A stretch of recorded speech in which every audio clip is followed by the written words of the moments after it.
asambleísta Fernando Callejas. Asambleísta, buenas noches.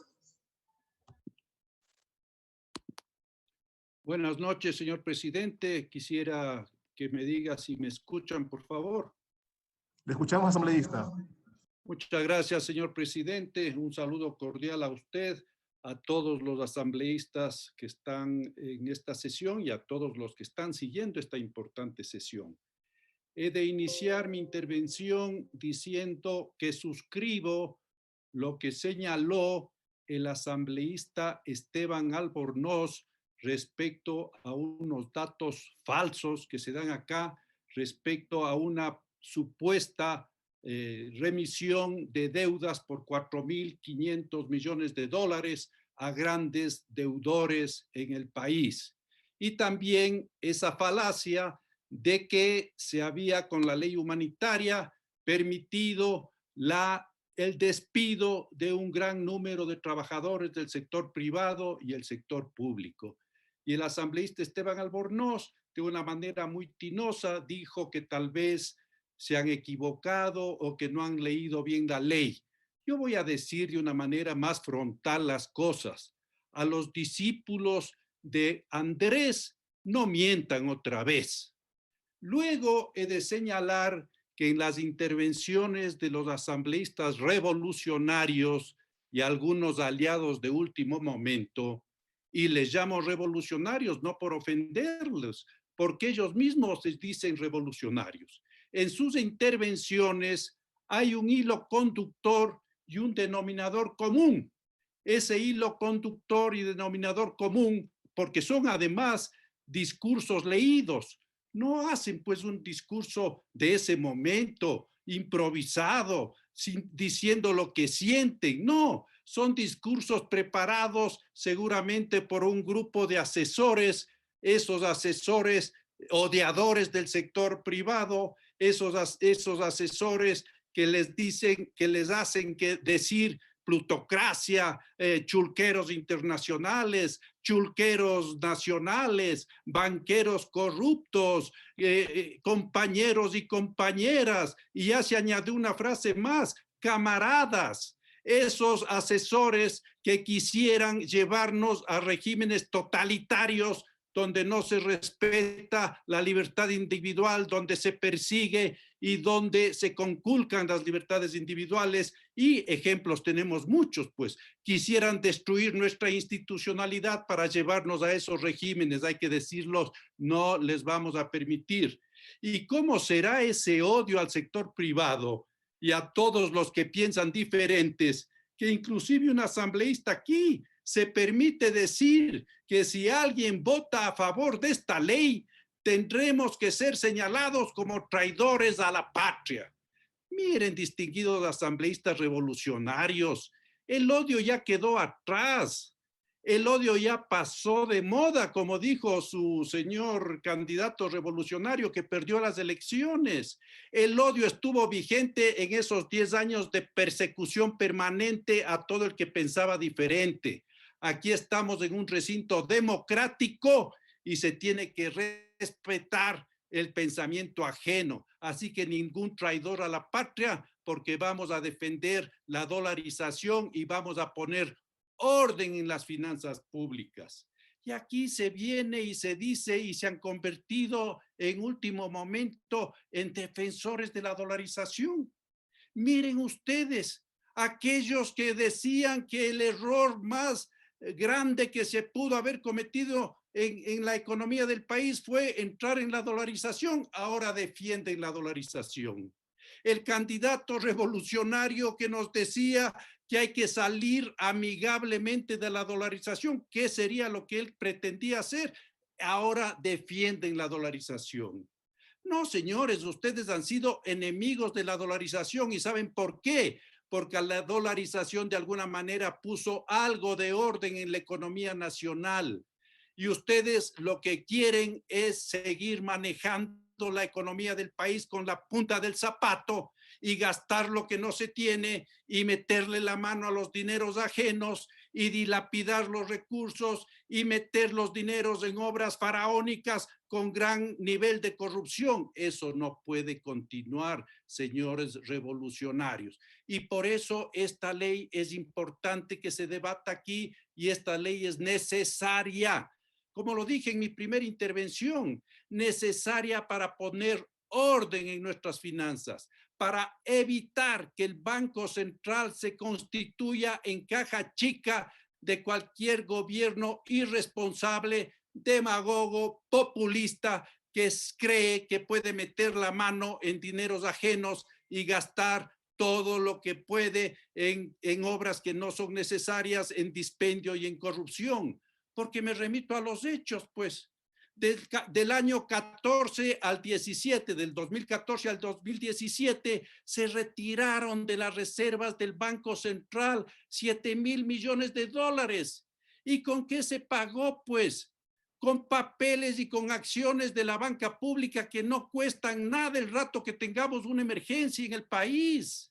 Y aquí algunos asambleístas dicen que no hay descalce, claro, siguiendo las consignas de los señores economistas heterodoxos que vinieron aquí a la asamblea. No hay descalce, porque en el Banco Central no puede haber descalce. No importa que los activos únicamente cubran el 40% de los pasivos, pero no hay descalce. Y todavía más, se pretende decir que si en el Banco Central hay un descalce de 7,000 millones de dólares, ¿de qué nos asustamos? Que la banca privada tiene un descalce de 37,000 millones de dólares. Miren ustedes, discípulos de Andrés, no mientan otra vez. En la banca privada, en el sector privado, existe un cuadre de cuentas. Lo que dice el señor asambleísta, que son 37,000 millones de dólares de descalce, son los pasivos. Y esos pasivos están cuadrados, están respaldados en la banca privada con los activos y con el patrimonio. Por lo tanto, no pongamos pues esos ejemplos tan peregrinos y que desdicen realmente de lo que debe ser una intervención de un asambleísta que conozca algo siquiera de economía y no venir a decir tal vez lo que le mandaron a decir de una manera absolutamente no apegada a la verdad. Y aquí también se dice que tenemos que defender la dolarización a través de no aprobar esta ley. No, señores, vamos a defender la dolarización respaldando la producción nacional, respaldando al inversor privado, a ese inversor que ustedes, señores revolucionarios, tanta aversión tienen. Vamos a respaldar que se generen muchas plazas de trabajo en el país. Así efectivamente vamos a defender la dolarización, pero también la defenderemos si evitamos que cualquier demagogo, populista, irresponsable venga y meta la mano en recurso que pueda haber, como ya sucedió con las reservas del Banco Central y como ya sucedió con el Seguro Social. Ahora que nos hablan de inconstitucionalidades, les voy a decir pues dos inconstitucionalidades que ustedes cometieron de la manera más ruin. Primero, no aportaron el 40% al fondo de pensiones, 40% para respaldar al Seguro Social y para garantizar el fondo de pensiones y las jubilaciones de esas personas a las que ustedes tanto dicen defender, pero hacen todo lo contrario. Inconstitucional porque en la propia Constitución está que eso es una obligación de los gobiernos de turno y que tiene que ser cumplida. En el año 2015, con una mayoría irresponsable de revolucionarios, se aprobó esa ley y se dejó de aportar 3,800 millones de dólares al fondo de pensiones. Y luego, cuando también a través de una inconstitucionalidad se limitó las utilidades de ciertos trabajadores del sector privado. Miren ustedes, hablan de constitucionalidad y en dos de estos ejemplos ustedes irrespetaron la Constitución como les dio la gana. Y ahora pues dicen que esta ley es inconstitucional.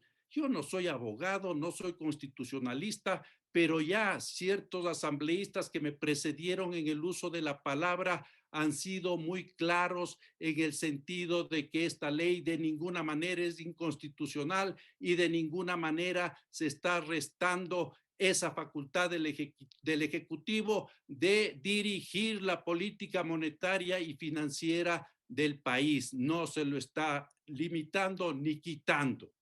Y hay que señalar otra cosa también aquí, pues ciertos asambleístas ya nos han dado ciertas lecciones respecto a cómo el próximo presidente del país, el señor Guillermo Lasso Mendoza, que por decisión mayoritaria de los ecuatorianos será el próximo presidente del país desde el 24 de mayo, nos han dicho que tiene que manejar la economía de manera responsable, que tendrá que cuidar la dolarización, etcétera, etcétera. Les agradecemos mucho sus buenos criterios, pero hay que decirles eso que ustedes están pidiendo. Un gobierno responsable y un presidente responsable lo va a hacer. Todo lo contrario hubiese sucedido si el candidato revolucionario hubiese ganado las elecciones, porque en lugar de bajar, como ya se ha señalado aquí, 400 puntos en el riesgo país del día domingo al lunes por la mañana, si ganaba el revolucionario, hubiésemos tenido 1000 puntos más en el riesgo país.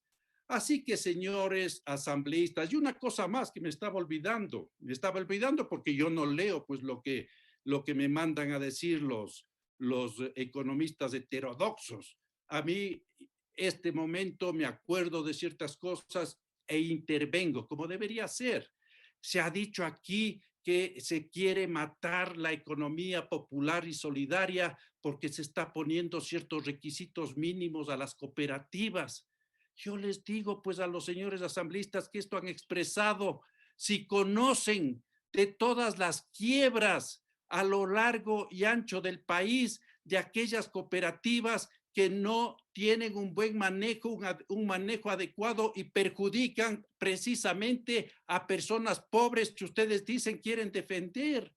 Así que poner ciertas normas mínimas a las cooperativas no es pues querer sacarles del giro de negocio, no es querer acaparar por parte de la banca el negocio de estas cooperativas, es respaldar a aquellas personas que van con sus pocos y escasos ahorros, depositan en esas cooperativas y lamentablemente, me remito a los hechos, hay una cantidad de bandidos y pícaros que han manejado esas cooperativas, han quebrado las mismas y hay decenas o centenas de miles en el Ecuador perjudicados. Así que si se pone algo de normas para que estas cooperativas sigan funcionando, eso hay que aplaudir, pues. Pero claro, pues a los que les gusta manejar la economía del país, seguramente de sus familias también con la punta del zapato, no les importa, pues no, que sigan quebrando, que se sigan robando la plata y que cualquier persona abra una cooperativa en la esquina de una casa, ponga una puerta metálica y a funcionar. No, no, así no funcionan las cosas. Tienen que haber normas mínimas y obviamente esas normas mínimas para las cooperativas son absolutamente diferentes a las que se les pone a los bancos. Y otra cosa más, los organismos multilaterales que nos han dado una bocanada de oxígeno en estos últimos meses. Caso contrario, ni ustedes, señores revolucionarios, tal vez hubiesen podido ni siquiera cobrar el sueldo porque dejaron un país quebrado.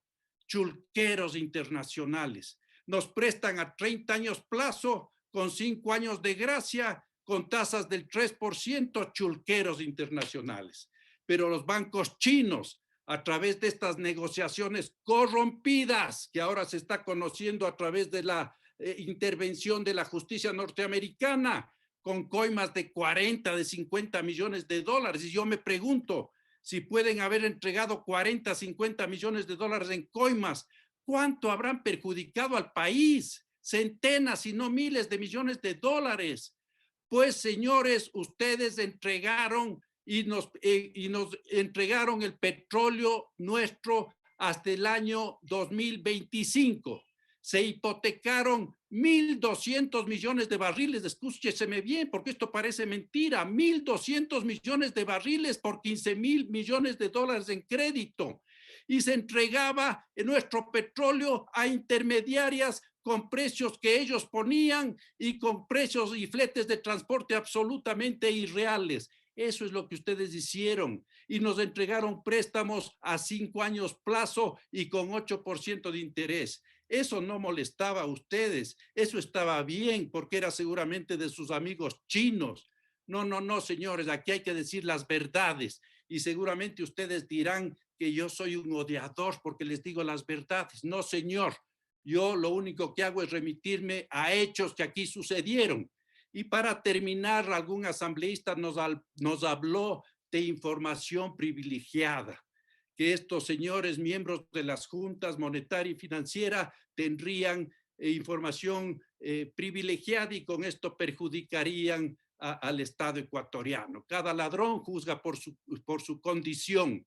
Yo le voy a decir pues a ese señor asambleísta lo que fue información privilegiada, porque yo no me olvido de las cosas. Sí se acuerdan ustedes de los pativideos, cuando el señor ministro de Finanzas en ese entonces se reunió con inversionistas extranjeros, ¿quiénes serían? ¿No? Y se grabaron aquello, ¿no? Por eso son los pativideos.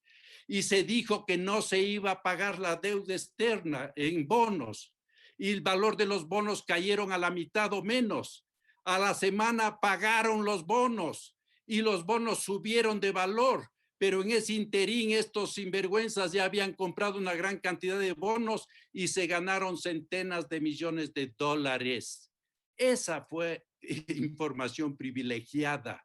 Así que todas estas cosas tenemos que hablar acá, pues, porque no nos podemos olvidar de la realidad del país. Felizmente eso va a cambiar, porque los ciudadanos ecuatorianos hemos elegido un gobierno serio, responsable, que pondrá orden en las finanzas públicas y que manejará adecuadamente nuestra economía. Así que, distinguidos asambleístas, yo sé que la mayoría de nosotros vamos a aprobar esta ley porque sabemos que es una ley importante que pone orden a las finanzas públicas, que blinda al Banco Central y que evita que posiblemente algún populista, Dios no quiera, pero siempre hay ese peligro, un populista demagogo dispendioso venga y pretenda meter la mano en el Banco Central. Aprobemos esta ley, es una ley que beneficia al país. Aprobemos esta ley, es una ley que beneficia a la dolarización, ese patrimonio que los ecuatorianos tenemos. Y nada de declararnos traidores, nada de esos miedos. Aquí actuaremos de acuerdo a lo que nos dictamina nuestra conciencia. Señor presidente, señores asambleístas, muchas gracias.